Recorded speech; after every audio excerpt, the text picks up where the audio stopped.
Welcome to the IVM Podcast Network.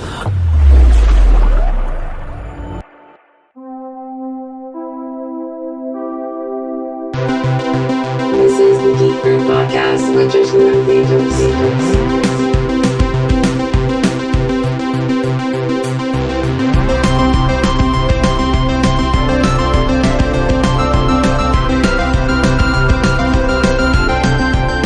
Hi, and welcome to the Geek Fruit Podcast with me, Tejas, and Jishnu, you. Hi. Wait. Oh, No. No. Rebel. Okay, not bad. Rebel. I was still waiting for... See? I was waiting for you to say the nerds, and I was like, where's that going to fit in this song? Wait, I can do this again.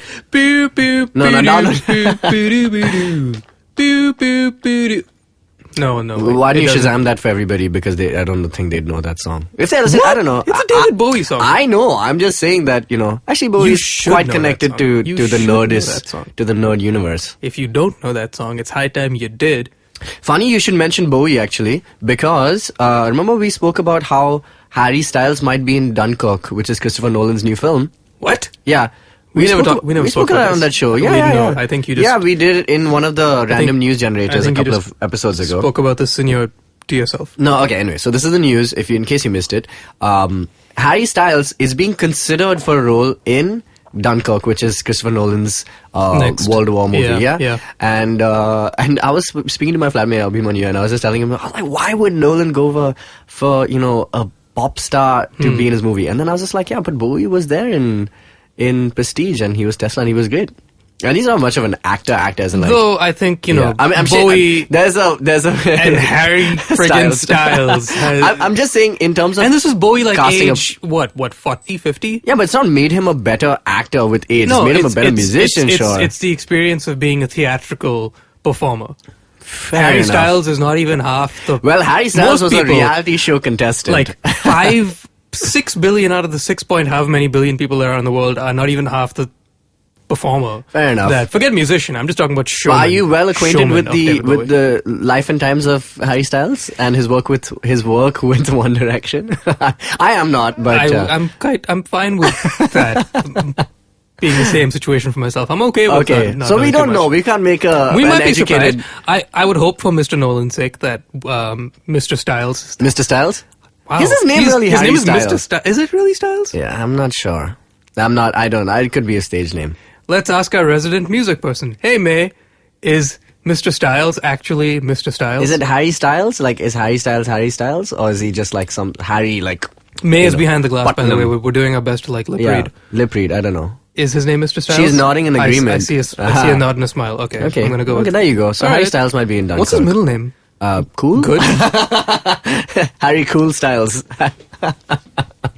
Oh gosh, I don't It'd be great if think his you need middle it. name was Danger. Danger Styles. Danger Styles. Danger Styles. Dude, that should just be his artist name then. Anyway, let's move on. So why we started with Rebel Because... is because we're going to be talking about Star Wars Rebels. Nothing to do with David Bowie. Nothing, well, Star Man. No. Okay, cool. Don't even try.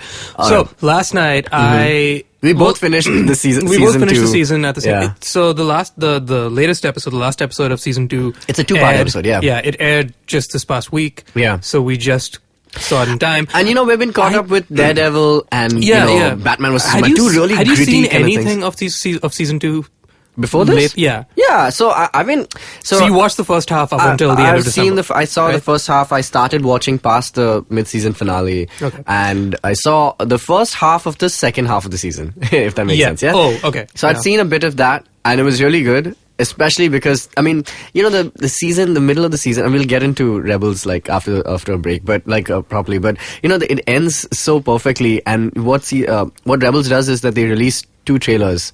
Yeah. So they do a trailer for the beginning of the season, and then they do a trailer for the second half of the season, which is quite unheard of. I don't know if anybody really does that. I'm not sure if I approve, but Yeah, again, but it did what trailers. What I guess Suicide Squad has done, which is that it's done a trailer of just like really, really like little like seconds of shots Yeah. which just tease the hell out of like the second season. So like the second half of the second season. I remember when the second half. Wait, hang on. Yeah. You think Suicide Squad did something that is Yeah, so that- second half of the season? No, not second. No. Suicide Squad did the same thing in doing that whole Bohemian Rhapsody Right. trailer, which was just like was great. little Yeah, excerpts. yeah. They didn't give any story beats. Like, you know, in Sure. Batman Superman, what we didn't like was that, you know, they'd reveal the entire fight scene, Yeah. which is pretty This much was- the this was just only fight scene. vignettes. Yeah, this was just not Yeah. even like vignettes. It was just like little clips, and it was great. And I think it really worked well. And you know what? After watching the whole of the second season, they really misled me into thinking a lot of things that would happen. True. Like, for one example,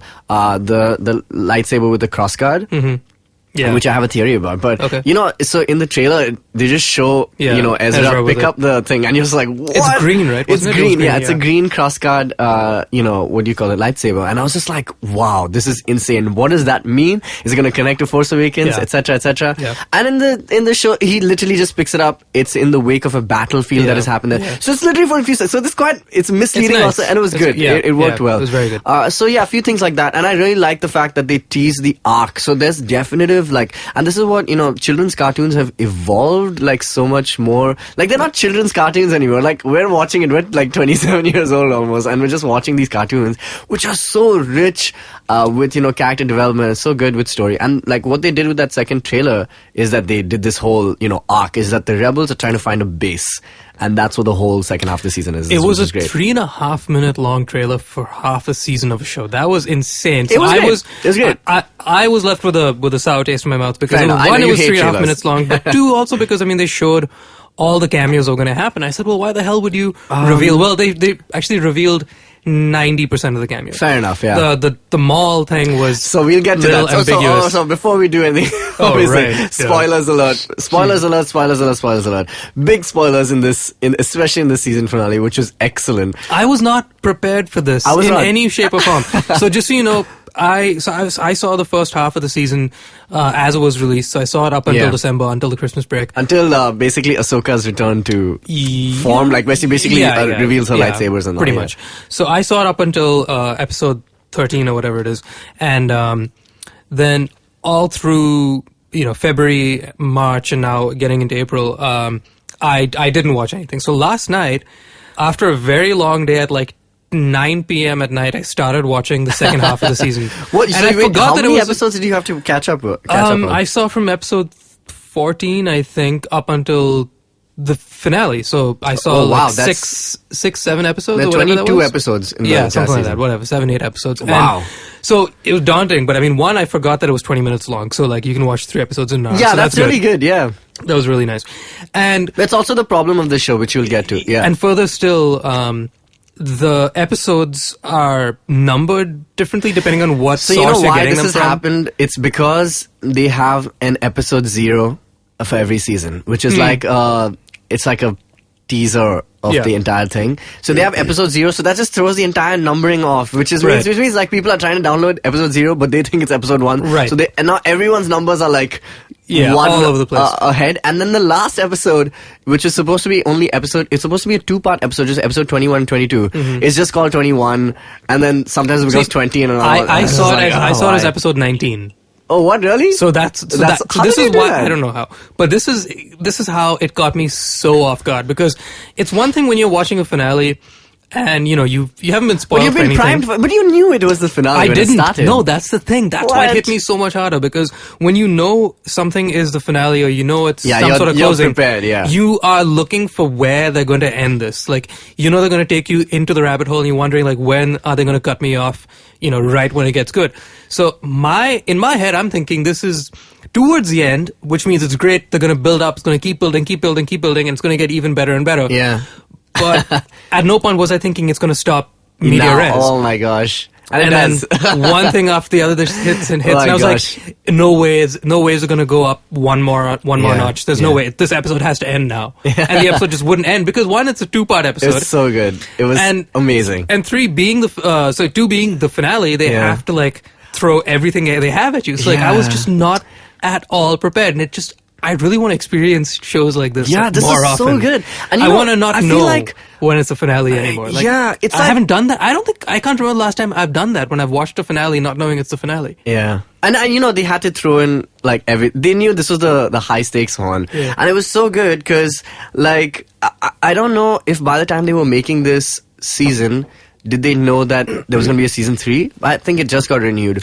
So I think they were just going like all out on this episode, and they totally did. I was Yeah, they not totally ready did. to Yeah. feel these feelings. These feels. Like, this was a very special I kind know of you feeling. messaged me last night at like 2:30 in the morning.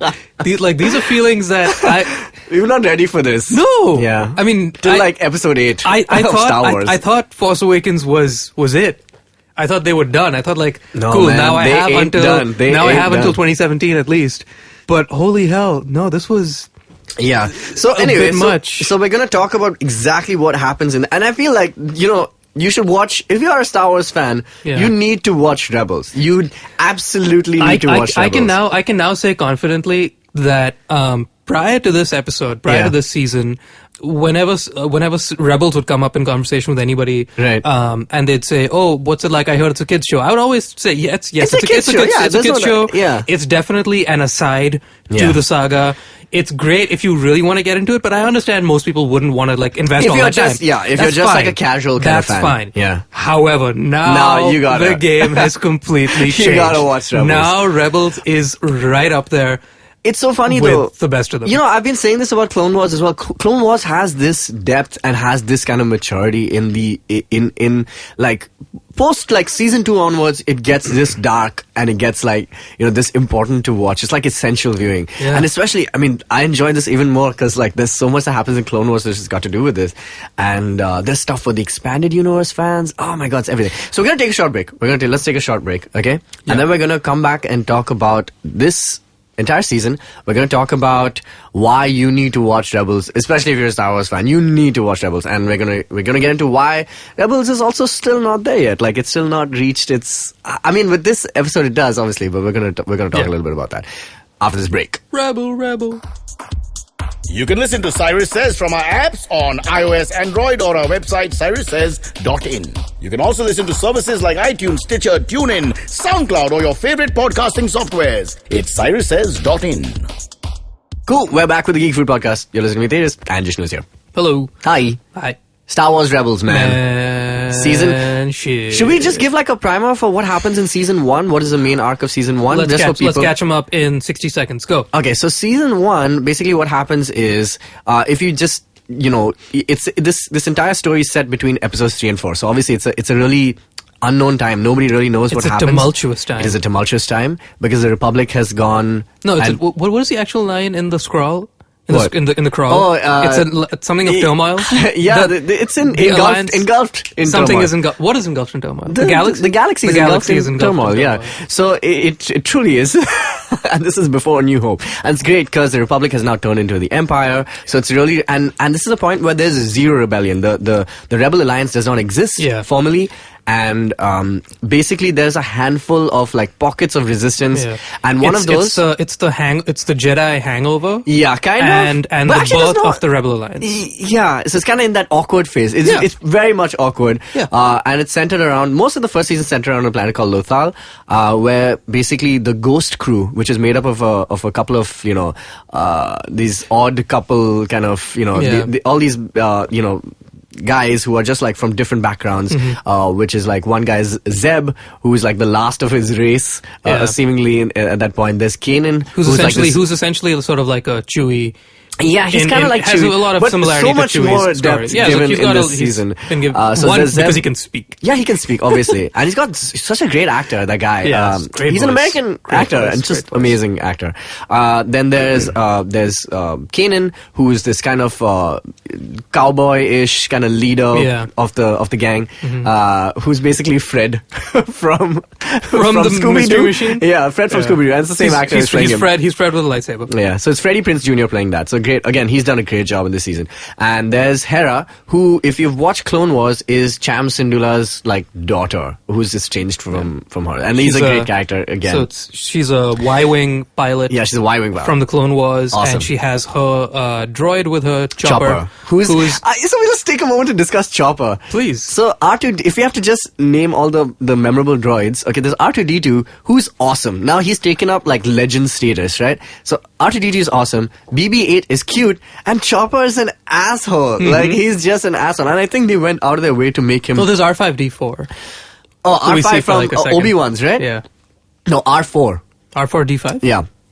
His droid is R4. But I think Chopper, who's C110P, C110P, yeah, which is basically, if you write it out, it looks like Chop, so that's why his name is Chopper. And so he's just like this really unlikable droid, but he's stuck with Hera for no good reason. By far got the most like gadgets to him than all three of these droids. Yeah, all of the droids. Like, this was the like most the amount that, like, if you remember the scene in Attack of the Clones where you first see R2 fly using like a friggin' jetpack. Wow. And he basically sets all those droids on fire in Geonosis. So Chopper does that move like in every episode. Yeah. And like he has arms, he has hands, he has arms, that like lift things and carry things. Manipulable, and, like, he's basically a human. I mean, he talks funny. And actually, so I mentioned this to you the other day. Yeah. So I rewatched Force Awakens twice now. I've seen it since it's come out on I'm yet Blu-ray. to watch it again. Yeah. And one thing I noticed is that they definitely put a lot more thought into BB-8's vocalizations. Is it still Ben Burt? Like, or is it? No, it was. It's what's his face? Bill Hader. Bill Hader and the other dude. And Schwartz. And Schwartz. Kevin Schwartz? No, Ben no, Schwartz? No. Jason. Jason Schwartz? No, it's not. Definitely Ben not. Schwartz. Ben Schwartz. Yeah, right. Ben Schwartz. So what I was getting at is that with R2, when he came about, I don't know how much of a fluke it was or how premeditated his vocals were. But Ben Burt was known for like doing that. I mean, like when he did the sound what design. I'm getting at is like I don't know if they knew just how big a hit R2 would be in terms of like his cuteness, in terms of his being a companion, in terms of him being a silent hero and like a watchful guardian at all times, because he always gets some out of stuff. He basically is. I mean, like, he saves a life so many like times. tens of times. Yeah. So knowing that, when they created BB-8, especially with BB-8's voice, like. I was watching Force Awakens, like I said. So, like, when you first see him interact with Rey, when they first meet, he's caught by that guy that's basically like a sand person kind of a dude, and he's caught in a net. Weird Jawa. And she lets him go. She frees him, and she says, "Go over there." Like that's what she speaks that other language. Cool. Yeah. So she says, "Go over there," and he's like, "No, I want to come with you." And she's like, "No, you can't come with me." And he's like, "No, I want to come with you." And then he says, "Now, obviously, you don't see. There's no subtitle. But he basically makes the sound of." I'm alone. Yeah. You can hear the words in his it's very cute. Which makes it that much more empathetic, because you can guesstimate what he's saying. And so what I'm getting at, what this ramble means is that Chopper, with what Chopper says, it's the exact same thing, except he's a lot more aggressive. He's like, it's very aggressive. He's an asshole. And so things like when R2 talks, it's a bunch of beeps and whistles that have no humanization to it. That's very true. So Chopper and BB-8, you can true. hear the melody in the voice, because I want to say this to you and be sad. Wow, it's a great observation. I haven't actually noticed that. I wonder if going ahead, will R2 still have that, or will I think not. Just like because to keep it consistent, to assert that like. I don't need to be as cheap as you, little he's a legend now. Humanized R2-D2 is a legend. Yeah, I'm surprised he's not a character OG. in Galaxy of Heroes. Like, he should be. Probably will be. He should be. Anyway. They're bringing dogs on the Champions. I know, you mentioned that. I'm sure there'll be droids on Galaxy of Heroes. Okay, cool. So coming back. Okay, so season 1, basically what happens is they're trying to assemble the crew. And they're basically following orders from a secret voice, okay, whose name is Fulcrum, and like Fulcrum is basically like this manipulated, like that kind of voice, and they all like interact with them. They're getting their instructions and orders from them, which goes to show that there is a bigger plan happening somewhere, but they are not really associated. Right at the end of the season, and obviously, meanwhile, Ezra has been picked up by, who's a resident of Lothal. His parents have been lost. He's been picked up by Kanan, who's the last Padawan. Okay, that's his like thing. That he's the last Padawan ever. We reveal that he's a Jedi. Yeah. And his master, Depa Bilaba, was killed in the Clone Wars, which is a great comic, which I'll just talk about a little later. He was just abandoned, like most Padawans were in Order 66, except he survived, and now he takes Ezra on as his Padawan, even though he's really not completed his training. So it's a very unique relationship. Actually, I love that about both of them. It's so randomly They're both put sort together. of like winging it. Yeah, they're just winging it. The It's whole of great. the first and second season, pretty much. Yeah. And there's this aggressive like tension, Which by virtue of like what the Force is, kind of like in theory should work, but that's sort of where season 2 gets really interesting. So interesting. It's So like much more about the it's Force. like you're gambling with the Force. It's like you're wielding it like a kid that's found his dad's gun. So true. Yeah, very true. Yeah. Amazing stuff. So anyway, so season 1 ends with Fulcrum is revealed to be Ahsoka Tano, who is one of the coolest characters ever from the Clone Wars. She's basically Anakin's apprentice who leaves the Jedi Order because she disagrees with what they're trying to do. And this is something I've also found that, I told you this before, that, like, as a kid watching Star Wars, you're just like, oh man, the Jedi are it. They are the black and white heroes of the thing. And Star Wars pretty much plays it up that way, that there's good and bad, there's light and dark, like pretty much exactly saying those words. And the good people are good and the bad people are bad. And what I love about Clone Wars and what I love about Rebels now is that they're exploring this real grey area. It's so good. It's so good, It's which so you can't good. do in the movies because, they're supposed to be family friendly and, but this really going into the which is depths of- ironic because the freaking kids TV show on Yeah, Disney exactly, right? is getting more adult than the movies. than the movies themselves. I mean, the movies kind of go into like what is. I have to follow my heart and that kind of stuff. Yeah. But the show is going into this like, what is war? What is like, what are the consequences of the Clone Wars? Who's really good and bad? Anyway, so and coming into so Anakin's apprentice, she leaves the Jedi Order because she disagrees with it. And now, where we come in, she's grown up. She's a complete, she's a Jedi, but she's not a Jedi. She's a fully, she's a completely trained Force She user. essentially has the. She's a Force wielder, She's is what they call qualified. it. She doesn't have the license. Yeah, she doesn't have the license. She didn't she show knows how up to drive a car. Yeah, but she didn't show up to the DMV to pick up the license, but she knows how to drive the car. Driving a car and being a Jedi in India, essentially. Okay, it's like driving a tank. She knows how to drive the tank. Yeah. She doesn't have the dog tags. Fair enough. Yeah. Okay, cool. So she's what we call I think they call Grey Jedi or something like that.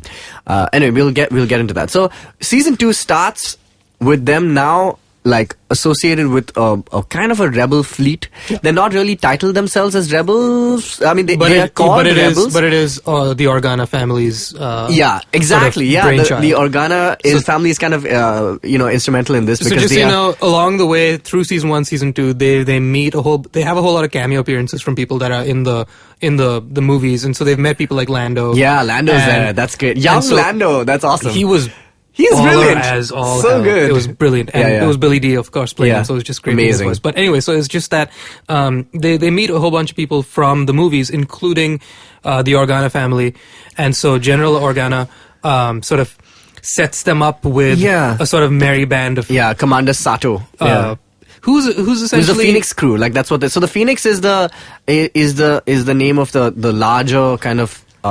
fleet, I guess. Yeah. The Ghost is their thing, and what is the? No, I'm a little confused. The Phantom is the tiny little vehicle that comes out of the Phantom Ghost. is their sort of that's so cool. the man. getaway car. I love the Ghost. It's it's a really cool spaceship, and we've kind of figured out what the schematics of it are. Over the season, how it's built. It's really cool that they have that. It's not really as big as the Millennium Falcon by any means, but it's quite homely, especially since they don't go back to Lothal in this a lot. Yeah. There's no real planet that they have kind of inhabited, and that's the whole. It's literally what the Serenity is to Firefly. Exactly. It's their house. Very it's true. their home. Yeah. Their home is on the Ghost. And it's really what the second season is about establishing a crew and a base, and they can't seem to do that because they have 2 Inquisitors who are after them. By the way, so this is one of the problems which I had with this show is that the villains. And now, obviously, they've introduced Darth Vader, who's James L. Jones. And this is such a great thing that this one, Dave Filoni, the guy who's obviously created Clone Wars and this show, and he was just we wanted to get Darth Vader back in this show. And it's so good, right? Because they end the first season like that. And I remember, remember what it was, but on ABC they did a special version of the season finale of the last season, and they included a new scene which had James Earl Jones in it. Oh, and yeah? the moment people saw that, they flipped, right? Because it was a complete surprise. And then when they released the trailer in Star Wars Celebration, I mean, for me, Star Wars Celebration was two things. It was the Force Awakens TFA and Rebels. it was Rebels, Yeah, of dude. It was course, so of good. course. Yeah. So and they revealed that, and Dave Filoni was talking about how they tried to get, they got James Earl Jones back because they were like, who can do this voice? Nobody Yeah, can. You can't, right? Yeah. So they got him back into the studio, and he went, Dave, how do I do this? I've not been Darth Vader in so many years. And he was just like, you're doing it right now. just by you speaking. You had me at hello. Yeah, just by you speaking, you are Darth Vader. It's so great. Yeah. Anyway, so James Earl Jones back in it, just like... His voice has changed though. It's become deeper, dude. It has become deeper. It's And become I feel deeper. like his accent is Yeah. a little different. It's become like even more... It's more regaled, it's like more yeah. enunciated. Like he's sort of like overdoing it because I feel Yeah. I'm completely spitballing here, but I feel like as when he took the role on initially 30, 40 years ago. Yeah. He must have just gone with it. He was he probably must just like, let me just speaking. let me be have fun dramatic. with this and speak like this. Yeah. And now he's like, I remember how. Yeah. And there's like really long vowel sounds with every word. Pretty much. Yeah, it is a little more like enunciated, but it's fine. Like Yeah, it's James Earl it's Jones. fine. He's killing it. In fact, that's one of the things which really makes this show is that they have such a great voice cast. Apart from Freddie Prinze Jr. and Sarah Michelle Gellar, by the way, who's actually got a really crappy role. I mean, the Inquisitors are not very, they're not very effective. I really like. I've always effective, liked though. the Sith people in so general. they're not really Sith. I know, but I they're- mean anybody with a red Yeah. light. I've always liked anybody that with the wields red a red lightsaber. lightsaber. And they did something interesting with them in terms of how they have that little spinning. I love that. Yeah. I really, really like just how the Inquisitors, like just their vibe is just really great because there's something that every now and again gives me like a Rocksteady and Bebop kind of impression. Very true. And they're just like, there's no like depth to that character. It's like pure evil. There's nothing else to it. Yeah. And somehow, like, I know that on paper, like, I really, as I say this out loud, I feel like I should have qualms with that. But for some reason, even though they are one of the more Expendable. one-dimensional characters yeah. with a very simple motive that doesn't have much depth to it, I don't actually mind it for some reason. I feel like I have a problem with it only because the Grand Inquisitor, who was from the first season, who was played brilliantly by Lucas Isaac, the guy who plays Lucius Malfoy. Oh, jeez, that's him? Jason Isaac, sorry. Oh, my God. Yeah? Wow, that explains- amazing, right? that explains so much. So much, right? Wow. Such a great actor. And he has such a great, like, I mean, obviously he's menacing and he's but he's very, there's so much more to that character. And you find that out in this season also. Well, so let's just cut to that little episode. It's called the Shroud of Darkness. And it's basically an episode where the three of them have left to find the Jedi Temple, which is on Lothal. Yeah. There's no coincidence there, obviously. There's some reason why. By the way, I loved the fact that that episode and then the finale were exclusively just about the Jedis, the three of them. I love that, dude. Like, I mean, the show's called Rebels. It's about this whole, the action pack. But I I'm love so glad that they're going we into had this. some asides that were just so full of it. Definitely. Anyway, so they go into this temple, and all three of them have like a beginner, intermediate, and expert level visions, right? It's so Basically, good. It's so good, right? So Ezra, we'll start with Kanan, who is, I think, my favorite character on this show. Probably. Yeah, especially after the season finale. Oh my gosh. Well, maybe I might. Our new friend that joined the cast now might be my favorite. We'll get to it. But yeah. Anyway, so Kanan goes into the temple and he has this crazy vision of these temple guards, and who have was I alone in like immediately thinking Legends of the Hidden Temple the minute that he dropped the word temple guards? I was like, whoa, hey Nickelodeon, I don't know this why. is a Disney show now. What are you doing? That's true, but there's something. What I was I don't know why. For some reason, I was reminded of the. I mean, I got a lot of Matrix vibes. It was incredibly Matrix. Yeah, it was, right? Completely Neo Matrix. versus, Neo versus Morpheus. Yeah, exactly. Like right? the decor was the same. And that vibe was the same. And dudes just pop up out of nowhere, like Agent Smith so kind good, of thing. so It good. was the whole thing is just a big acid dream that ends up looking like the Matrix at any point in time. It was so good though. And so they basically tell him that you need to let go of Ezra and you need to stop trying to control him, which is what he's been doing the whole season. Yeah. And like finally he's outnumbered and he has this amazing fight and he lets go and he's just like, fine, I guess, you can kill me now because I can't be, you're right, I can't actually be that. And this is Kanan is growing up like while we watch the show also, and they just spare him and they knight him and he becomes he's now proper Jedi Knight, which is so amazing, Yeah, dude. It like, was so what? good. But he gets knighted by and they removed his helmet. the and he frickin' turns- Grand Inquisitor. So the Grand Inquisitor from the first season, the villain, was a Jedi Temple guy? Really? How bizarre is that, though? And they've not explained it in this season at all. So yeah. I'm really interested in where they go with that, because it was so, like... So it this was is a complete twist. This is what I did want to not know. This is expect what I that. want to know about it. So Yeah. basically, the way that the temple works, as best we can tell, because we've been there twice now. Yeah, twice. we've been to the Jedi temple twice. We've now and to a Sith temple at the finale. We'll get to in a second. Yeah. So, as best I can figure, the way the Jedi temple works is that one, you obviously have to be a Jedi or a Padawan to get in. You have to be a Force controller, You have to yeah. be a Force wielder to some capacity to Yeah. get in. So once you're in, it's basically just a big empty cave where from what I gather, it's like basically some place where you can just meditate Yeah. and be safe I and think not have to it's- worry about anything else. And then it's just wherever the hell your mind palace takes you, Yeah, essentially. pretty much. So, to that end, Yeah. I think that Kanan didn't actually do anything. Yeah, There was no, nobody else there. there is nobody else right? in this so temple, This yeah. so this is all just All in in his his head. head, for sure. So in that respect, is he actually knighted? I think he is and knighted. two, is that Grand Inquisitor actually there, or is this just his own visions? No, Because but- he now is going to become like some sort of like Maybe. super sentient See, being. here's that, what like, I think. can see beyond his understanding. And Here's stuff like what that. I think. I think Jedi Temple is not just like a safe space. I think it's also got like, it's basically what, Yoda tells Luke in Empire Strikes Back. He's like, go into this forest. And then he asks him, what's there? He's like, only what you take in with you. Right? Right. So that's there. But I think there's a special kind of, it's basically like. There's juju. There's it's- definitely some juju it's in a there high that are, like- concentration level of like force. Of juju, yeah, of force juju. There's of like- force juju. Yeah. So basically when you go there, you're just like letting everything happen. And Yeah. definitely there extraneous, like external stuff like happening to you, which is why Yoda kind of speaks to Ezra also, and Yeah. he tells him, Yoda tells him to go to Malachor. It's like the most dangerous thing you could. It's like Dumbledore basically telling Harry Potter you go fix this, find this, find he that. said he did tell him to go to Grimmauld Place. Yeah. So it is literally the exact same thing. Yeah, it's exactly. He told him, basically "Go to tells the him, belly of the beast go and into you'll yeah, figure it out." Yeah, and he sends a kid. I mean, well, he's got Ahsoka, Yeah. and then Ahsoka has the craziest vision, which Yeah. is.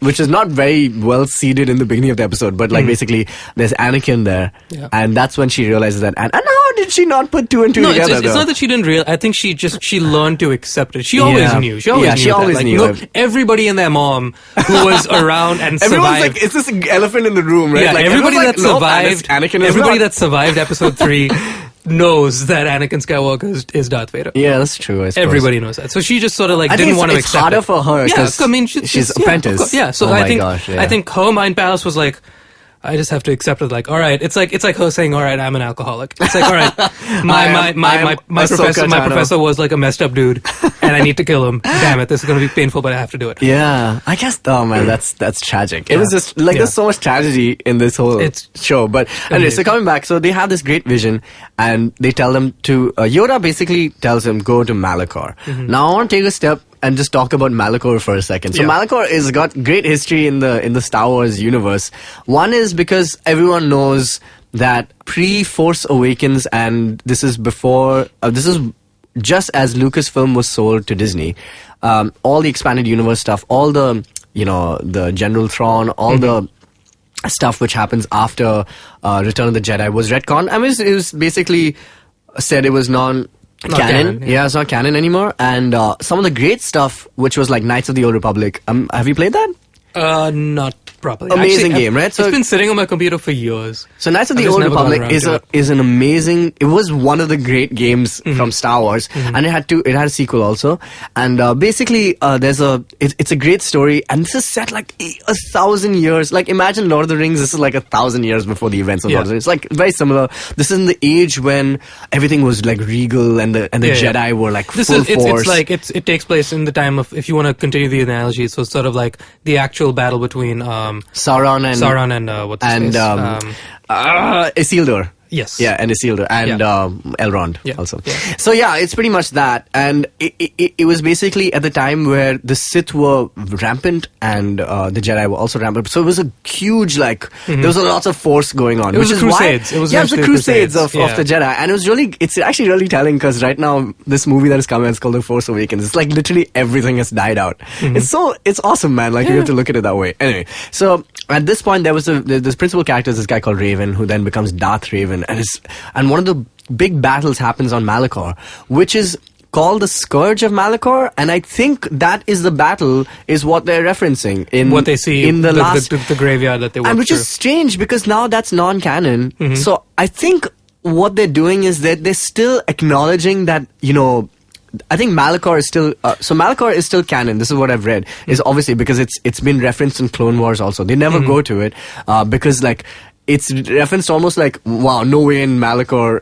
will I ever go to. Yeah, you know, it's like that. It's sort of it's hallowed ground for the wrong reason. Exactly. Yeah. It's like you wouldn't go like 10. You know, you wouldn't touch that with a 10 It's like foot it's pole. Auschwitz. Pretty much, yeah. You know. So Malachor is this really dangerous place, and for good reason, because we find out at the end of season 2 that it's like it's got a Sith temple over there. So so Malachor is very much of a sacred place Just in the really history quick, of Star Wars. Since you've played Old Republic, Yep. the 3-pronged lightsaber. Yeah. No, it was doesn't feature. It was not there in the. Did not, okay, no. cool. Not that I can remember. Okay. Yeah, definitely Okay. not. So then that might feature for later. And Alright. here's the thing, though. So now Malachor has, when we watched it in the season finale, has all the all these dead and almost like weirdly. They kind of look like they were like crystallized, not crystallized, but like it looked like a lava thing, just like sort of like they're all frozen over Yeah, with or like- ash and I don't know. It's Yeah, super some like really very creepy kinda, yeah. as hell. And even like the top layer, by the way, with those like almost like those monoliths kind of thing, it's really really strange. Yeah. So so they fall into this temple and then they find all these lightsabers, right? So is Malachor now going to be like, I don't know if we'll ever get that, and I'm sure we will get like a more bigger backstory to Kylo Ren, but I wonder if they'll kind of reference I'm like I would Malachor, think you know, like- that that's like the because he's scene. inspired by a really classic, like it's like saying like I've modeled my car after a jalopy in the 1900s or 1800s or something. It's like like basically taking something really sacred and saying, oh, this is what mine will be. Mine will look like that because I'm inspired by it. You know, I mean, it could very well be. Wait, no, actually, I take this back. Yeah. I was going to say that the scene, the flashback scene that Rey has about Kylo, where he's with the Knights of Ren. Knights of Ren, yeah. Could that have been at Malachor? But no, why? It wouldn't be this battle. It wouldn't be the battle that they are in the graveyard. It wouldn't be at Malachor because I think the Knights of Ren eradicate the new batch of Jedi, which is what this happened. Knights of Ren has to happen after Episode 6. Oh yeah, of course. So- It has happened after Episode 6. Yeah. But it could also. But he could have been like a teenager in that mask, so it's kind of strange. No, even if he's a teenager, it would have to be after Episode 6. But yeah, definitely, yeah. that could have happened. Back again at Malachor. I mean, he could have gone back just because it's but like I said, hallowed ground. The Sith temple is there. But this is what as far as I think. What has happened is that the Knights of Ren come to the Jedi very much like what Anakin does at the Jedi Temple and comes and eradicates them. Yeah. So I think they're at a Jedi place, not a Sith That place. would make sense, yeah. But the other thing is that I would love for them to go back to Malachor because it's got such great history. Them who? Like in the movies. In the movies, yeah. Because it's almost got like the same kind of prestige that Mustafar has. Like it's like as dark as Mustafar because Mustafar obviously but this has got like it's a Sith temple. It's like really really like sacred.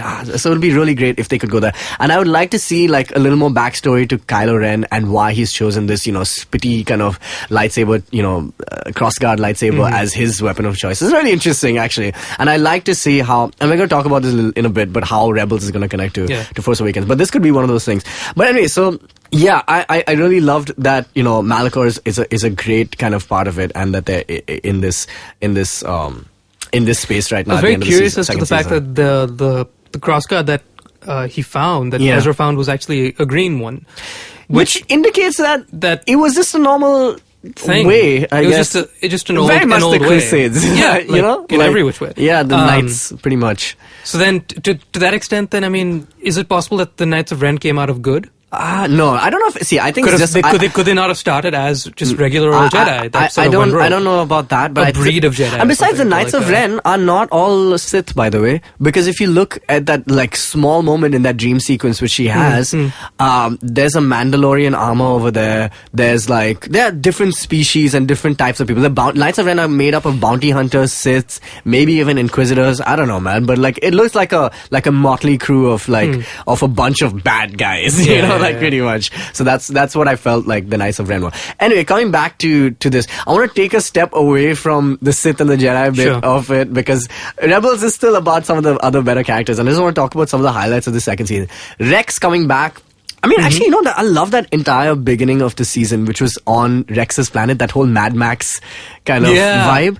That was so really well cool. art directed and just with the dust storm and all that. yeah, That was just amazingly brilliant. cool. So cool. So nice. And, the fact that Rex has come back and, it's a really important thing because if you see the end of Clone Wars, Rex and, few of them only realize that they're being controlled before it happens because they uncover the plot that they are being controlled and they remove their... Much like Boyega. Yeah, but no, they physically have inhibitor chips in them and they remove them and that's how they don't execute Order 66 in it, which is really, really becomes a real point of contention between Kanan and Rex. They have that little thing because they don't trust he doesn't trust him. Kanan Don't trust a trooper, And it's because, and I was reading, so if you read The Last Padawan, this is it's a comic by Greg Weisman who's been writing the show also.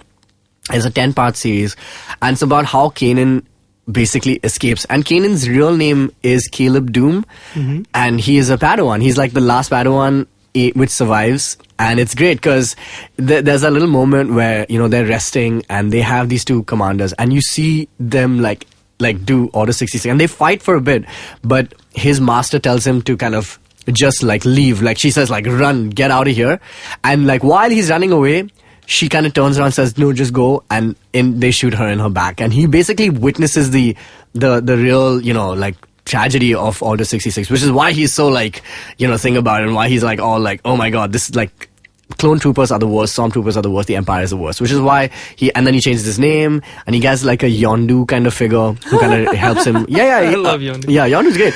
I mean, Yondu's an asshole, but so he gets a kind of a mentor who helps him kind of do that. And this is really cool, and this is where I've reached in the comic. It's just basically that, I don't know if you saw the trailer for season 2 of Rebels, or was it season 1? I can't remember. Is where Obi-Wan has gone back to the, he basically, the temple, in the end of Revenge of the Sith, what's happening is Anakin goes and he obviously kills all the younglings and everything like that. Yeah. And he also sends a distress signal saying all Jedi return to the temple because then he can just kill them off over there. Yeah. And that's when Obi-Wan comes with Yoda and he intercepts them, and then he sends out a message saying, no, run away, don't come back right now. And in this version, that's when he says, it's really nerdy, it's really great. He's just stay away from Coruscant, and we'll have to, stay hidden for some time until a new hope can arise, which is so great. And wait, so that was in the trailer? That was in the trailer, 1? yeah. That was not season 2, definitely. Was that season 1 Yeah, trailer? it must have been, season 1, yeah. It was a precursor to the season. And it's great. And you see Kanan watching that as a kid, and it's really great. It's so great. Anyway, so some of the great characters in the season. So what do you think of Princess Leia showing up in this show, huh, by the way? Little strange. Little random. Little random? I can see why she is there. Clearly fan service, great, obviously, but no, isn't because she's Organa's. She must be Ezra's age. She must be a teenager in this. She must be a little. How old is Ezra? See, I really can't. Ezra is Ezra must be 15. I really? think. Yeah, Kanan only must be. Kanan and Hera are in their 20s, I think. 20 something. Maybe 20. it's just his height. He seems, his height makes him look like he's a 10-year-old. This is the other thing, okay? I'm not the biggest fan of Ezra. I know. Right? Right? Yeah. Am I just the only one? No. He is a little bit. And again, I can justify it. Because then Ezra again, I mean, is we haven't. Who's the only other kid that we've met that was Anakin? Anakin. Who's equally annoying. He's worse. Yeah, probably more. He's worse, right? Ezra, I can see why his parents have been taken away. Like Anakin. Well, they're not that. Fair enough. Yeah, okay, his parents have been taken away, but he's also at a very the whole.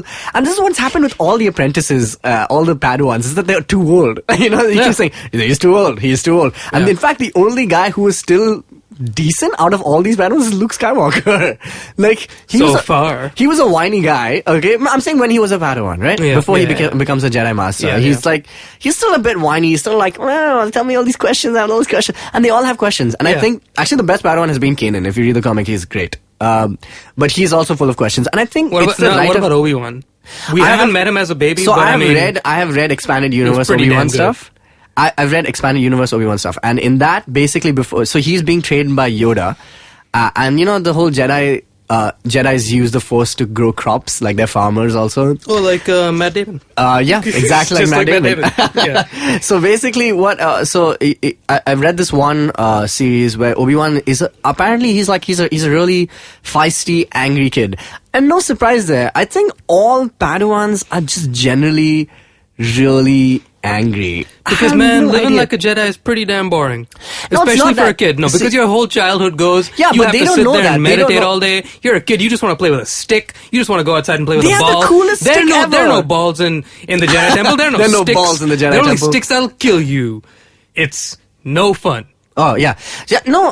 But here's the thing though. But like, if you have been taken away, and this sounds terrible, but if you're if you're force sensitive and you have been taken from your family to become a Jedi, why they get them really young is because before they develop feelings and emotions, they're controlled. Yeah. But like everyone who has like It's child kidnapping. Yeah, it's pretty Let's much. be It's honest basically about what the Inquisitors try to do in that one episode, which is that they take all the Force-sensitive children and they're trying to. Yeah. So what's the difference between the Jedi and the Sith? Nope. Absolutely nothing. Yeah. Which is so terrible. Yeah. Wow. But I mean, I love, especially for some reason in Rebels more so than the movies, I'm noticing a lot more of the East Asian and the Japanese samurai influence on this thing. Yeah, definitely, and man. much like, I think like, I forget, I really don't understand this realm of things much at all, but I think it's called the Chinese opera school or whatever it is, like the kind of places where like Bruce Lee and Jackie Chan were trained as kids is very similar to like what a Jedi goes through. Yeah, in that like as a kid, you go into this like Karate Kid regime with hundreds of other little kids. Of course, and you just sit and there you're trained to like not feel stuff. Exactly. Yeah. And like you are put through so much pain and turmoil and punishment as a little kid so that And that's without the Force even. this is without, this is just like balancing rice bowls on your fingertips. Oh, like gosh. stuff like that. I mean, my only source is like from random interviews I've seen of Jackie Chan talking about his like days as a kid. Wow, crazy, And man. I just love how Rebels, like, from everything with like how the Inquisitors look to the way that the training is done to the way that the Jedi Temple is, like the architecture of it, and like the fact that they just sit there very and meditate. dojo kind of stuff. Yeah, the Kanan Matrix battle is a Matrix freaking battle. dojo. Like everything about, like, he's got lightsabers on the wall the same way that they have katanas. Yeah, that's very true. This Rebels is so full of this East Asian And influence. it's also, I mean, that's one great influence. The other great influence, goes without saying, is Ralph McQuarrie's artwork. This was basically Ralph McQuarrie is the guy who made the look of Star Wars in the original, trilogy, and a lot of the unused stuff, like the basically the concept art, was used to kind of make the show. So all the stuff that we see on Lothal, the Phantom, the Ghost, and a lot of the Sith Temple stuff, all of that is like a lot from Ralph McQuarrie's art, which is kind of really influenced the show. And I love that. And obviously, it's been a while since Ralph McQuarrie passed away, but I mean, they're still using his work to kind of define the look and feel of Star Wars, and I think that's awesome. And the other thing, obviously, is this whole Asian kind of look. So we're gonna take a short break. We're gonna come back. We're gonna talk about a few of the other characters, and then we're gonna get to the season finale and what that means for Rebels, for Rogue One, and for Star Wars Episode 8. Hi, I'm Amit Gurbaksani. I'm Purva Mehra. And I'm Pranati Datta. And we're from a city website called The Daily Pow. And we have a new podcast called The Powcast. So you can listen to us on the Indus Rock SoundCloud page as well as iTunes, Stitcher, and TuneIn. And we're back with the Geek Food Podcast. Yeah, we never go anywhere. Stop we don't saying actually that. go anywhere. We're back. You're back, actually, technically, because you kind They of also zone didn't leave. out. How do you know they left? They kind of go into the astral plane Listen, of it's advertising. 30 seconds, okay? And then they come They back. have the attention span. If they made it 47 minutes into this damn episode, Yeah, that's true. they're Good still on with you, us. podcast listener. You're a person of high listening. I don't know where I'm Finish going with that this. sentence. Potential.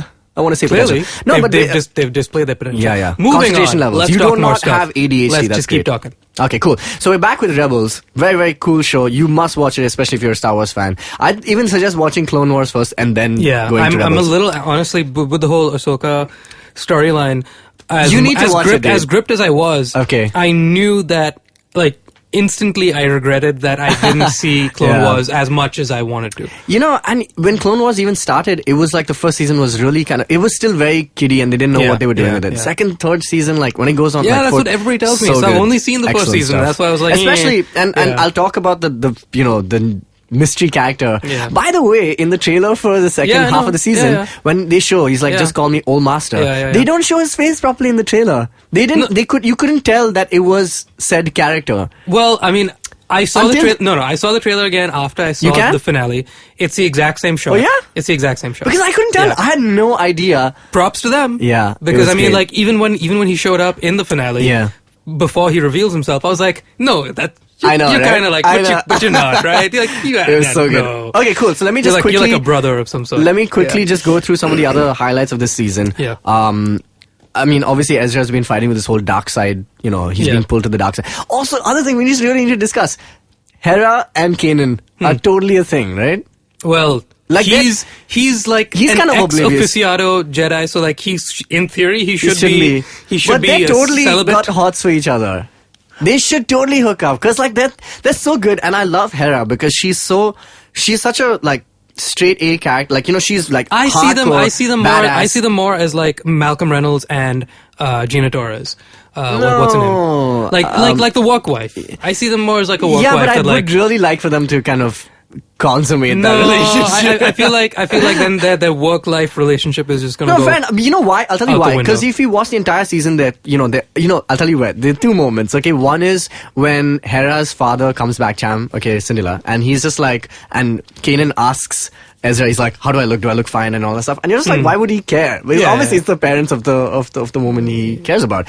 And the second one is when Hera is really very clearly, like, that second last episode before the season finale is this whole building of this, you know, finale that these three are going to leave. We don't know if they're going to come back. And this is the only time in the entire season where you see Hera, like, kind of like, she's distraught. genuinely like, yeah, she doesn't know what to do. And she can't, finally something's out of her throws a control. tantrum, yeah. Yeah, man. And it's great. I love it. But in that regard, like, Sabine is much like the jewel in Firefly. Dude, Sabine there are a is lot so more. There's just so awesome. many Firefly relations with this show that I didn't even realize. But Sabine is so awesome, and much like Jewel, very much like Jewel. Yeah, I know. Her hormones, shall I say, are clearly ignited.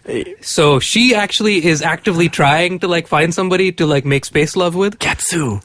She should get on with Ketsu. Yeah. Yeah. What about Lando? I always thought Sabine and Ezra would like find, because in the first season, how old is Sabine? She's also the same age. She's she may be like a few years older, but then I'd say like Padme, early 20s. One second, Padme and Anakin were like 9 years old and 14 years old. So that was weird. So clearly, what we're getting at is that Star Wars does not have any problem with child sexual relationships. Let's not even say child, because underage. In our galaxy, let's say juvenile. In our galaxy, it's juvenile delinquency. Delinquency. Is it delinquency? This minor love. It's fine, dude. I'm okay with it. I really like Sabine. I think Wait, she's what a does great delinquency even mean? Is it technically delinquency if you're having sex underage? No, but it is illegal. It is illegal. So yeah, technically it comes under delinquency. Yeah, sure. If it's illegal, I mean, you can be prosecuted. I don't know. Can you be prosecuted? Yes. If both of you are underage. And what is it? Is consent a thing? It's consensual. Whoa. We really got into another part of the galaxy, okay. far, far away. Okay, cool. To hear more about that, tune into our new podcast about child sex. No. Okay, moving on. Stop. All right. Okay, cool. So, anyway, Sabine is great. I just want to mention Callus in this. Agent Callus has been a pretty, like, one-sided character in the sense that he's evil and he's trying to catch the rebels and all that stuff. But there's this one great episode, and by the way, voiced by Tom Oyelowo, the guy who played Martin Luther King in Selma. Damn. Amazing. What a cast. Like, what a great cast. He makes mutton chops look good. He's the only person who's made mutton chops look good. It's so well groomed. And you know what? I was so wondering. Pointy. It's like Dracula-esque. He's groomed it well. The Empire's got great, like, Gillette. Baba. Okay, Yeah, so anyway, so coming back, so there's this one great episode, just like kind of a bottle episode, I think it's episode 16, where Callus and Zeb are kind of paired together. They both crash land on this moon of this planet, of Geonosis actually, which is from Attack of the Clones. Yeah. And Geonosis, completely, everyone's dead. How about that, huh? Yep. That's crazy. Anyway. I mean, it was just basically a big factory. Yeah, it was an industrial sector of like. So it now was that the factory, Leonard of the Chechnya of the Outer Rim. Yeah. But no, I mean, since it was basically a factory that was meant to feed, but there was a lot of these for the wars. Now that the wars are done, I guess the factory is decommissioned. But there's still Geonosians, like, who are just like, and they're terrible on Galaxy of Heroes. So I'm actually glad they all died. All right. Anyway, so coming back. Great episode. Because we get a real insight into Callus and how Callus I think another reason it was so great is simply because it was just both of them. 80% was just the two of them. Yeah, and talking. Great. Yeah. Like, and they're both kind of telling their perspections of the same it was like Castaway. war story. Kind of, like Castaway, like a buddy cop Castaway movie. Well, then it's not Castaway, is it? Well, he had Wilson.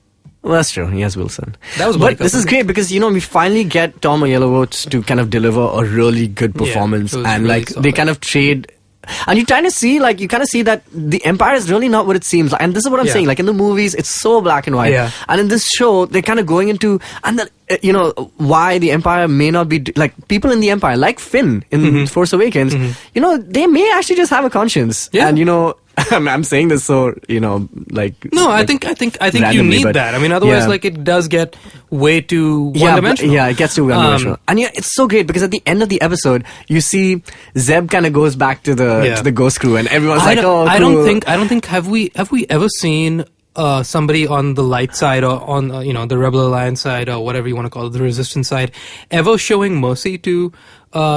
Imperial trooper? Always. I mean, not showing. I mean, like, I don't mean like not killing them because they would always want to not kill them. But I mean, like saying, "Hey, I will not take you on board my ship and like make you a captive so we can interrogate true, you." Like, right? he willingly said, "I will let you go so you can become a prisoner more." Yeah, I won't become a prisoner of war. Is what.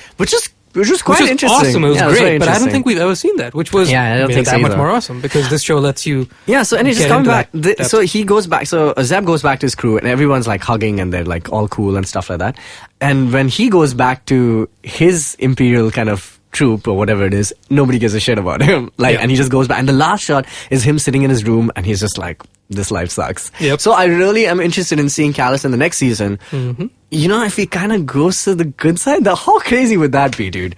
Last mention before we get to the season finale is there's a C-3PO to Chopper's R2-D2 now. It was just brilliant.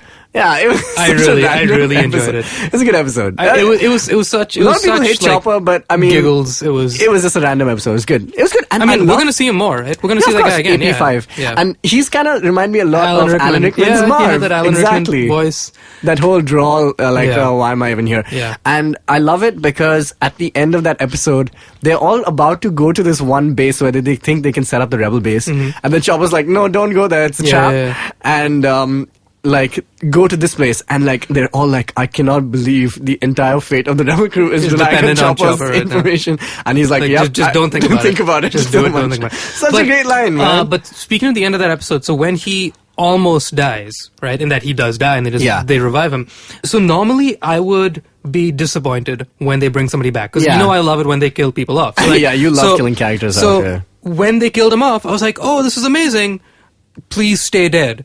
Yeah, right? Even though I love the dynamics, been really meaningful. Yeah. Even though I love the dynamics, I would love to have an episode where you just build up a guy so much and you just kill him off, and then you give Chopper this humanized emotion that you never see before. So when they brought him back to life, again, normally I would be disappointed, but I just found it so endearing, just the way they I want to see more of it. The minute he's back to life, they completely fly over the fact that you got resurrected, and it's like, well, screw you, weirdo, and like that. The 3PO R2 love-hate thing happens immediately. I love it. So I'd love to see more of it. I don't know, just props to like how well that dynamic was created. Because I mean, and I like that they've given like a new kind of character to this droid. Yeah, it's cool. Yeah, it's interesting.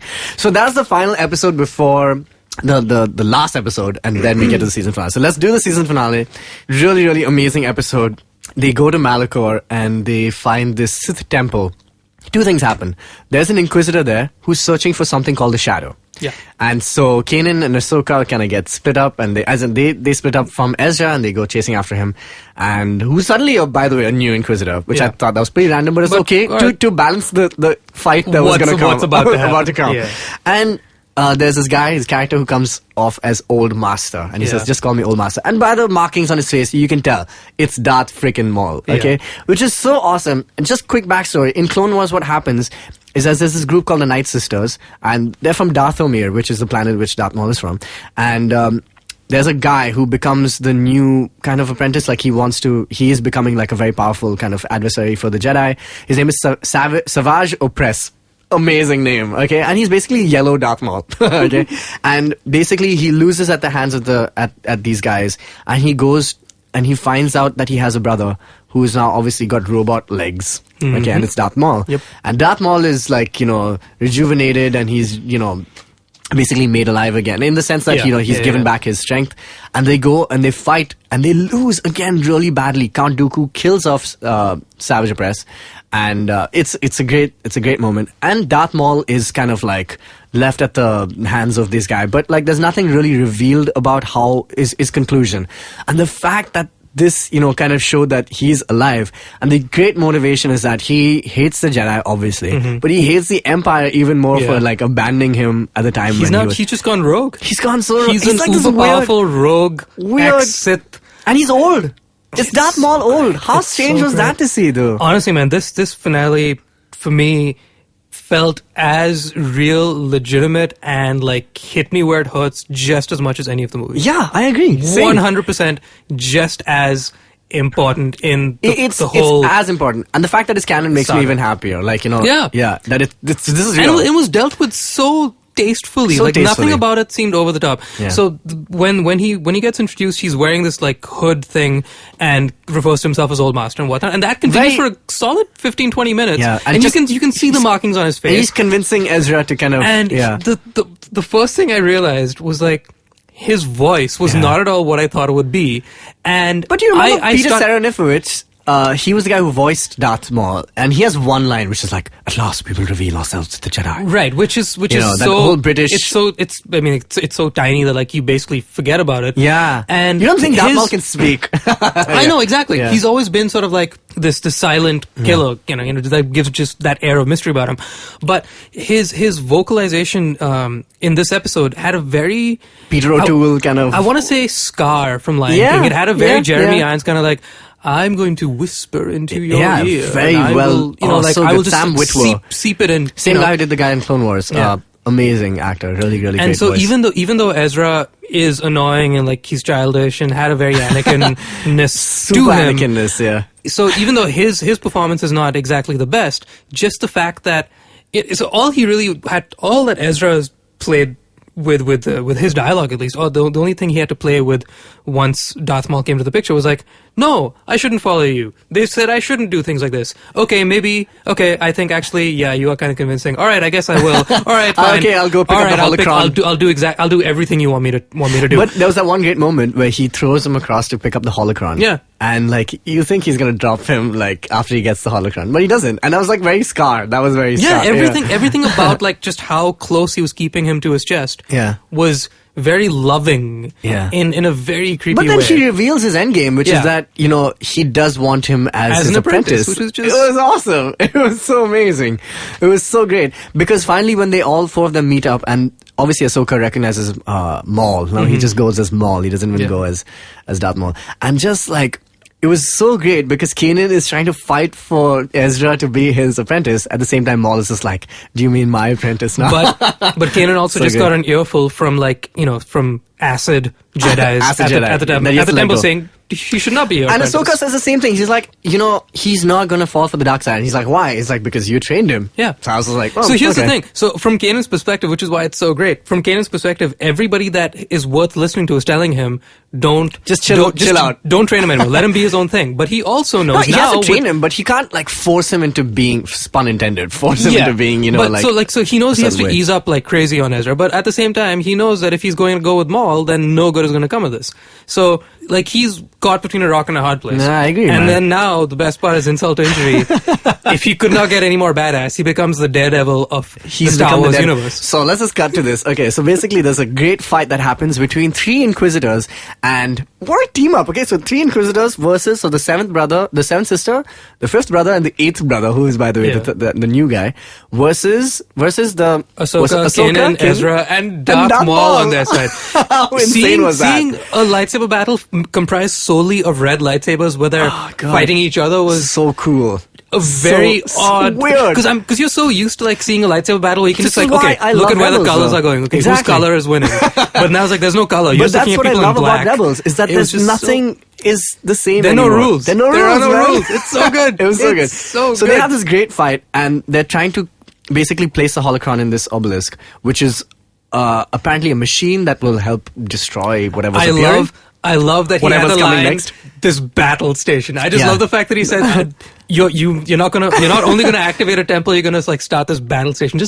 I love that. I'd never realized how much gravitas the word battle station has. Other great line was battle station come out of his mouth. Other great line is when they have to take that like little elevator to the top. And he says, only 2 there can be, no more, no less. I was like, oh, so good. So good. So great. And so obviously both of them go together. And this is why I didn't like the Inquisitors so much this season, because so long Inquisitors, so long Sarah Michelle Gellar, who gets like, finally the people who killed the Inquisitors, Darth Maul, like, where did that come from? It was amazing. So he just ends them, like, brutally. Within like seconds of each other. Seconds, Just like right? boom, boom, boom. Done. As you should. And Kanan dispatches the last guy because his helicopter thing, which was so weird, by the way. Those things are a little... It's like Tails from Sonic and Tails. Yeah, exactly.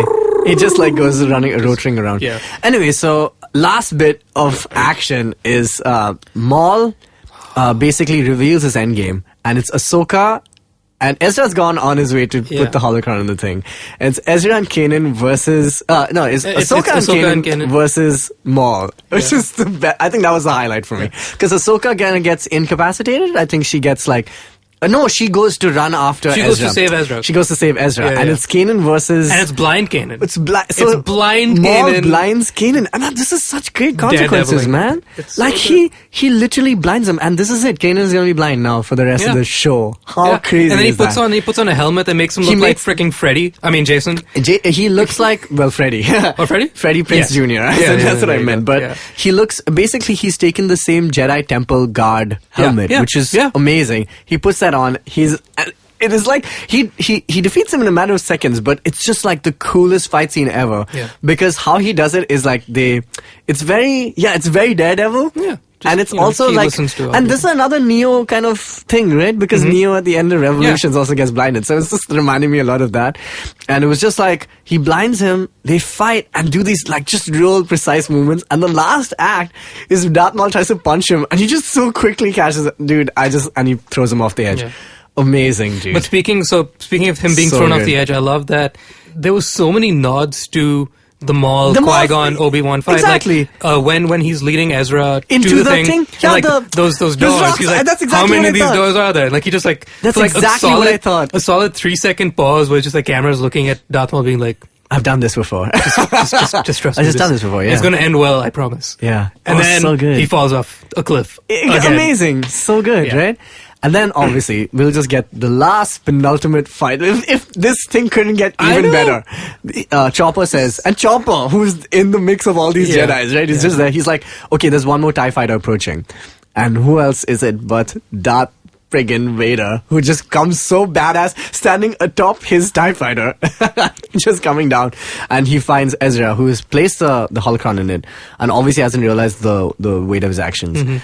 Ahsoka has to fight. And this is something we've all been waiting for from like Clone Wars, because we knew Anakin's going to become Darth Vader, but we never knew what's going to happen to Ahsoka. And the moment she was revealed as Fulcrum, you know that this was the showdown that was going to happen, which is so tragic, because everyone knows that going into A New Hope, the only Jedi that we know of that exist is Obi-Wan and Yoda. Yeah. And sure, Luke Skywalker and Leia. But like, the only person you know these are the only Jedis who are active. And this is what Yoda says. You will, the last of the Jedi you will be.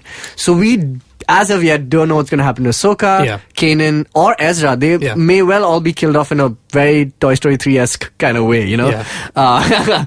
But I always thought that Ahsoka was going to meet her end at this episode. And the fact that it's left so ambiguous, just like, what happened? Yeah. I really appreciated the way in which they left it ambiguous, just a tiny glimpse of her, just a little bit of light, like a little bit of shadow play. So what happens? Very old school technique that I was not expecting to see in like amazing. A Disney that last cartoon. montage is so great. Just so nice. So Darth Vader and Ahsoka obviously face off. They have this crazy fight sequence. Kanan kind of hobbles up, and that was tragic for me, right? Like when he's like, Ezra, you'll have to help me. Yeah. Like, because I can't see. I was like, oh, dude. I was like crying. It was so good. And I was just like, okay, cool. So they remove the holocron, and these two are fighting. Meanwhile, Ahsoka pushes them away and says, you guys have to leave. Yeah. And it's just, and what she basically, the last moment when he's about to strike Ezra down, she comes and she friggin' cuts off his mask. Yeah. And you can see Anakin. Seeing Anakin and Vader at the same time. Seeing a young Anakin. And they've mixed their voices, dude. Yeah. Like, it's James Earl Jones and the guy who plays Anakin Skywalker, which is so good. It was excellent. I was just like, he says Ahsoka, he says her name, and it was just like, what am I watching right now? It was so, like, for any Star Wars fan, it was way too like, real, man. This was so real. It was like alarmingly real. Yeah, it was so good. This had no like business being this legitimate. This good, right? So legitimate. So, and the fact that she's like, I'm not leaving you this time, and this is really crucial because I mean she leaves him in the Clone Wars, and that's why I want to think that I like the idea that Anakin is even pushed further to the dark side because Ahsoka is gone, in the Clone Wars, and he has nothing left like almost nothing left to live. I mean, like not live for, but obviously his Padme is there. But like one of the most important parts of his life is Ahsoka. You realize watching Clone Wars, and the fact that she leaves him and goes makes him like even more like hostile and you know less caring and compassionate. And the fact that she says like I'm not going to leave you this time, very very emotional.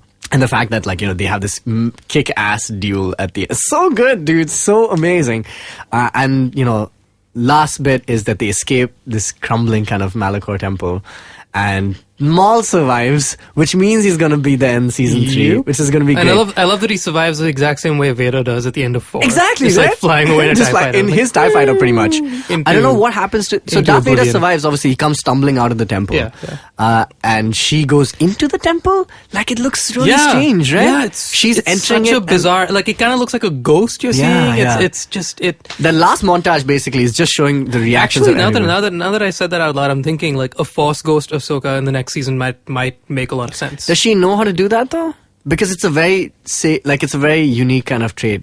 I mean, Yoda tells it to Obi-Wan at the end of 3, right? Yeah. He says like, "I'll let you kind of commune with Qui-Gon." Which is I mean, good. if she's not going to Force ghost it up, then she might, you know, be a vision at the Jedi Temple next time around. Like, maybe instead of seeing Yoda, they'll see Ahsoka. But you know, the fact that they left her ambiguous means that she's not dead. I'm pretty sure she's not dead. Yeah, she's not dead. No. And the fact that Kanan is blind now, it's just so sad. Everyone's reactions like really, like even though they've survived, everyone's just like, this sucks. Like Kanan is blind. Hera looks like broken. It's so real. I still can't get over these feelings. Like I'm not.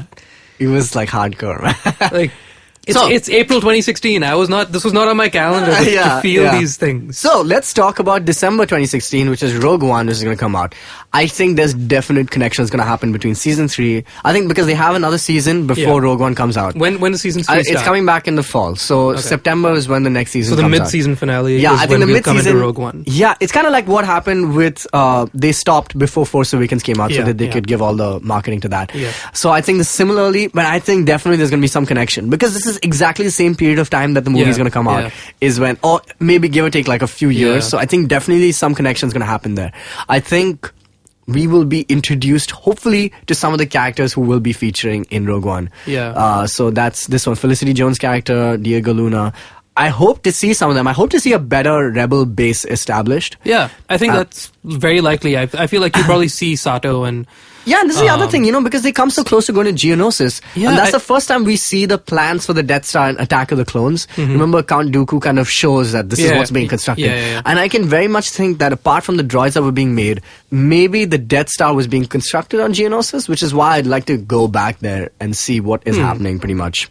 So yeah, man, I loved it. I don't know if we're gonna see like the main guys. I don't know if we'll see like a Kanan or Ezra and stuff like that. But I feel like you might. Know. I feel like I'd put money down on like you'll see the side characters who are side characters in this season who are the Alliance in its current state. Yeah. Season become 3, the main, you see them get a bit more. Dude, I would love nothing more to see that. They should do it at least for like all the fans who watch Rebels, right? It would be so awesome to, if not see a character from Rebels be on screen, like something reference, something be part of it, or at least maybe show the Rogue One stuff on Rebels. That would be so great. I would love to see that. So, and another thing that I think it's definitely good to set up, which I think a lot of people would want to see aside from Rebels, just if we're talking about Rogue One, is the birth of. Not the birth of rather, but the setup for Mon Mothma and Akbar and Akbar. People like that. Speaking of which, Admiral Akbar, the actor who played him, just passed away about that. Today. 93. Yeah, 93 years old. I want to say the one thing, but I don't want to. That's out of respect. Yeah, to say it would be a trap. Out of respect, we shan't say it. Yeah. I used the word shan't. That's great. I was going to say say it would be a trap. No, sorry, Admiral. Sorry, Admiral. I love him. He's great. Okay, anyway, so all right. Rogue One is going to be quite interesting because do you think we'll see a Jedi in Rogue One? This is what I was going to ask. Because Obi-Wan is kind of there, but he's not. He's still a hermit, I guess. He should be a hermit. Yeah. Maybe in the Han Solo prequel. I wonder. Yeah. What about that? When is the Han Solo? When is it set? It's set in this time, like it's pre-4. I think it'll be after Rogue One, but before New Hope. Sure. I feel like in the Han Solo one, but then again, Han has always been anti. So apparently, you know what they've said about Han Solo, the origin. It's going to be a origin story about. It's going to be like buddy cop with Chewie, which is great. yeah? Suddenly I'm more excited about this film. Yeah. Because I'd like Chewie to be as important a character. Oh, he better be. He better be, man. He freaking better be. Like, Yeah. it should... Honestly, I think... Chewbacca we know... is way underrated, man. Han is one of the characters I kind of don't want to know about his Exactly, backstory. I really Chewie, we've already seen a bit of his world in 3. 3, yeah. So I wouldn't then mind. I in wouldn't Throne. mind going down that road a bit more. Much like in a very Zeb sort of thing, I could see a crossover and Zeb's there. story is quite. It's a really intense It's really story. tragic also because he's the last of his There's race. a lot of seemingly. lore to his, Yeah, to his and that background, whole which would be sequence great when to they see. reach that Lira-san. That Yeah. Really crazy stuff, man. Really good stuff. So yeah. Anyway, should we wrap this thing up? Yeah, let's wrap it up. I think Rogue One is going to be good if they like. There has to be some connection. It'll be really good. Really excited about Rebels season 3. Yeah. Really excited about Darth Maul. I think we can. coming I back. think as a PSA, I think you can only enjoy Rogue One more by investing in Rebels now. Yeah, I agree. Like Rebels is gonna. It's worth Rebels watching. is gonna make Rogue One that much more better. Yeah. I feel like. And if you haven't. If you finish Rebels, then be a good time to start Clone Wars and just get through that. As I before. will yeah. be doing very good. swiftly. And it's all, I think all 6 seasons are on Netflix. Of, Maybe not India Netflix though. Yeah, I don't so know about India. VPN that stuff, but Yeah. it's great. It's because they released season 6 was not released formally, and then they released it all on Netflix together. So it was great. So yeah, definitely check it out. It's super great. I'm really excited about it. We will do a bit of nothing. Okay, we'll end this show with the greatest friggin' trick ever played on us, Star Wars fan, on April 1st. Oh Jesus! Yeah, so we saw this little teaser trailer for a Star Wars live action series coming to Netflix, all episodes May 4th. And we were like, what? And I remember Dinkar, you and me were all at my place and we were like, how have we not heard about this? This is impossible. And when we saw the trailer, it looked kind of dodgy. Yeah. And it looked like Maul was in it, and Maul was in it. And it was just ended Maul. with- It was all Maul. It was ended with Star Wars, Fury of Maul, Season 1, all episodes, May 4th. And then we checked the date and it was April 1st and we were just like, oh, god damn it. It was Netflix. made by IGN, right? It was made by IGN. That was yeah, also yeah. like a Smart move. With, IGN it must be with Netflix in association, I guess. yeah. Because there was something strange from the get-go. I was like, how is this possible? Yeah, How have you not heard about this? Yeah, it was- It's impossible. But anyway, it was good. Good job. You fooled me. It was Bravo, good. IGN. Bravo, IGN. Well played. Oh, speaking of Well IGN, they played, old mentioned chap. Geek Fruit, by the way. This is true. Yep. I mailed IGN, the superhero show. So Dan and Chris and Gav are some of my, these are my nerd heroes. They have a show called The Superhero Show, which I've always been watching, but I've never mailed in. And after BVS, I was like, I need to make my voice heard. And incidentally, and I'm sure a lot of people felt the same way because they said that this is the most amount of emails they've ever got on this show. And so if you skip to the 14th minute Of the latest of the episode. latest episode, they'll be like, so Tejas has written in from Bombay and he runs a nerd channel called geekfruit.in. So I was like, amazing, that's so good. We got a name drop on IGN. And the whole reason why we started Geek Fruit is because IGN doesn't really have a presence in India. I tried to apply, but like there was just syndicated stuff and it was just nothing. So I was like, start it instead. Become better than IGN. We'll do oh my god. We'll do it our own The way. master damn it. becomes the apprentice becomes the master. I don't know. Let's see.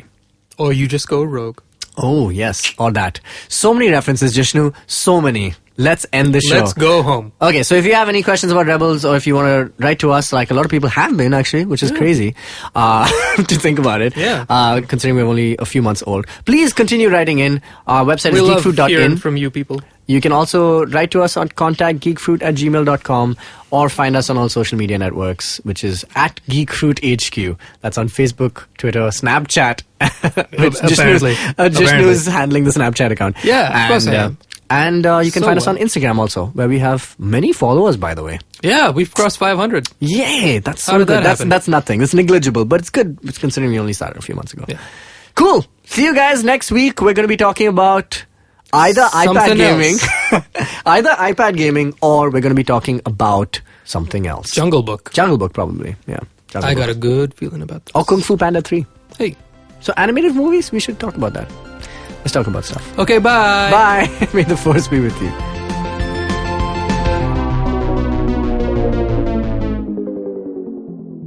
Hey man, are you hungry? I'm... We're Nah, perpetually hungry. I'm peckish. Alright, then, when about the time you get hungry, you should definitely listen to the podcast. Podcast. It's spelled Powd. Because It's a pun. No, it's not really. It's not It a is- pun. no, it is a pun. It is a pun. Basically, their website is called the Daily Pow. Look, is it a pun or not? It's a pun. It's a pun. Is it fun? It's fun, I guess. Then do it. All right, so if you like listening to our show, then you should definitely check out the podcast because they're also pretty like indie and stuff, and they have a website called the Daily Pow, and they review a lot of things in and around the city, like food and culture spots and city secrets. I don't know what those are, by the way. Are there like secrets in the city that we don't know about? So and they talk about like the real gems of Bombay. So if you like it, then you should definitely check it out. It's done by Purva Mehra, Pranoti Datta, and Amit Gurbaksani, who's like a great music journalist. And yeah, they're really good at it. They are very charming people. They're awesome. Yeah, we just met them, and they're really great. And their podcast is great as well. It's a fun pun. And you can find it on ivmpodcast.com. Not podcast. The podcast can be found on IVM Podcasts. Not podcast. ivmpodcast.com.